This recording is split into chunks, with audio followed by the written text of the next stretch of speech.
ሞናርኪ ኦፍ ዘ ፋዘር እና ዮሐንስ 17:3 ወይም ደግሞ የአብ እውነተኛ አምላክ ብቻ ተብሎ መጠራት። በእርግጠኝነት ይህ ቪዲዮ ለአንዳንዶቻችሁ ሻኪንግ ነው ወይንም ደግሞ አስቀድማችሁ ከምታውቁት ነገር ጋር የሚጋጭ ሊሆን ይችላል። እንዲሁም ይሄ ቪዲዮ ለምታነቡት ነው። ላለመስራት በጣም ብዙ ወስኛለሁ፣ ታግያለሁ ከራሴ ጋር። ግን ደግሞ ላመንኩበት ነገር የሆነ ጥብቅና መቆም ስላለብኝ ነው የምሰራው።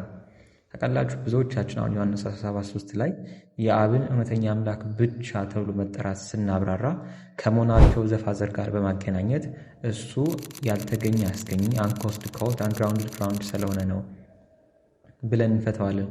አሁን በዚህ ቪዲዮ እንደ ተብሎ መፍታት አግባብ እንዳልሆነ አሳያችኋለሁ። እዚህ ጋር ሁለት ነገሮች አስተውሉልኝ። ሞናርኪ ኦፍ ዘ ፋዘር ስህተት ነው እያልኩኝ አይደለም፣ ትክክለኛ የቤተ ክርስቲያን አስተምህሮ ነው። እንዲሁም ደግሞ አብ በልዩነት አንዱ አምላክ ተብሎ የጠራበት ቦታ የለምም እያልኩኝ አይደለም። የኔ ኮንሰርንና የኔ ፖይንት ዮሐንስ 17:3 ላይ ሞኖን አሌቲኖን ቴዎን የሚለው እውነተኛ አምላክ ብቻ የሚለው ላይ ነው። ስለዚህ ተከተሉኝ ማለት ነው። ዮሐንስ 17:3ን ሞናርኪ ኦፍ ዘ ፋዘርን በሚያሳይ መልኩ ወይም የአብን አስገኘት በሚያሳይ መልኩ ለምን መፍታት የለብንም ወይም ለምን በዛ መልኩ አይፈታም ብዬ ሞግታለሁ። 3 ምክንያቶች። የመጀመሪያው እኔ እስካሁን ድረስ ለማጥናት በሞከርኩት በዛ መልኩ የፈታ አባት አላየውም። ስፔሲፊክሊ ዮሐንስ 17:3ን ጠቅሶ ስለሱ እያወራው ስለሆነ ቅዱስ ኢሬኔዎስ ይህን ጥቅስ ጠቅሶ ነበር። ነገር ግን የአብን አካል ሃይፖስቴሲስ ሳይሆን ባህሪን ኦሲያን በሚያሳይ መልኩ ነው የፈታው። ቅዱስ ቄርሎስም እንደዛው፣ ቅዱስ አትናቴዎስም በተመሳሳይ። የሚያስደንቀው ደግሞ 3ቱም የቀበሩ አባቶች ባህሪን በሚያሳይ መልኩ እንጂ የአብን አካል ብቻ ፒካውት በሚያደርግ መልኩ ማለትም ይሄ ስም ለአብ አፕላይ ብቻ በሚደረግ መልኩ አልፈቱትም። ቅዱስ ዮሐንስ አፈወርቅም በተመሳሳይ ጣዖታት ከሆኑት የሚለይ ነው በማለት ባህሪውን እንደሚያሳይ ያስቀምጧል። አሁን በነገርኳችሁ መሰረት 7 አባቶች ስፔሲፊክሊ እኔ ባነበብኳቸው የቀበሮቄ አባቶች 3ቱን ጨምሮ ማለት ነው ዮሐንስ 17:3ን ሞናርኪ ኦፍ ዘ ፋዘር አድርገው ከሚፈቱት ሰዎች በተቃራኒ ነው የፈቱት። ስለዚህ እኔ ባለኝ ንባብ አለማግኘቴ አንድ ቢገኝም ደግሞ ኮንሰንሰሱ ቅድም በነገርኳችሁ ባህሪን በሚያሳይ መልኩ መቅረቡ በዚህ መልኩ ባንፈታው የሚል ሀሳብ ውስጥ ይፈጥሮብኛል ማለት ነው። ሁለተኛው ምክንያት ደግሞ እኔ ባለኝ ንባብ እንደዚህ አድርገው የፈታ አባት አለማግኘቴ ብቻ ሳይሆን ያው ውስን ንባብ እንዳለኝ ይታወቅልኝ። በዚህ መልኩ የፈታ ግን አንድ ሰው መኖሩ ነው። እርሱም አርጌንስ ነው። አርጌንስ ኮመንታሪ ኦን ዘ ጋስፕል ኦፍ ጆን ቡክ 2 ፓራግራፍ 2 ላይ ለአብ ሆቴዎስ የሚለው ለወልድ ደግሞ ቴዎስ የሚለውን አፕላይ መሆን ያለበት።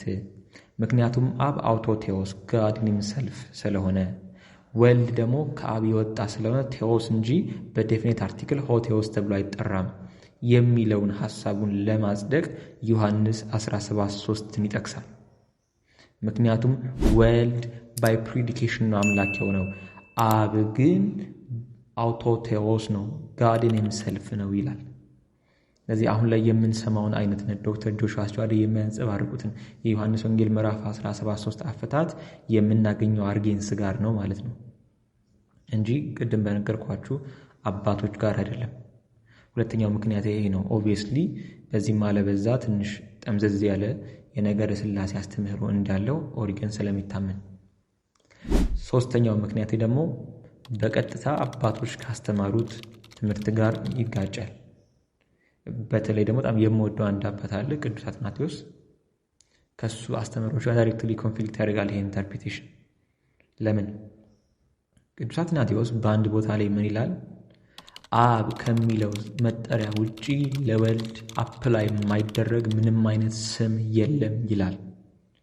በዚህም እውነተኛ አምላክ ብቻ የሚለው ለወልድም አፕላይ መደረግ ይችላል።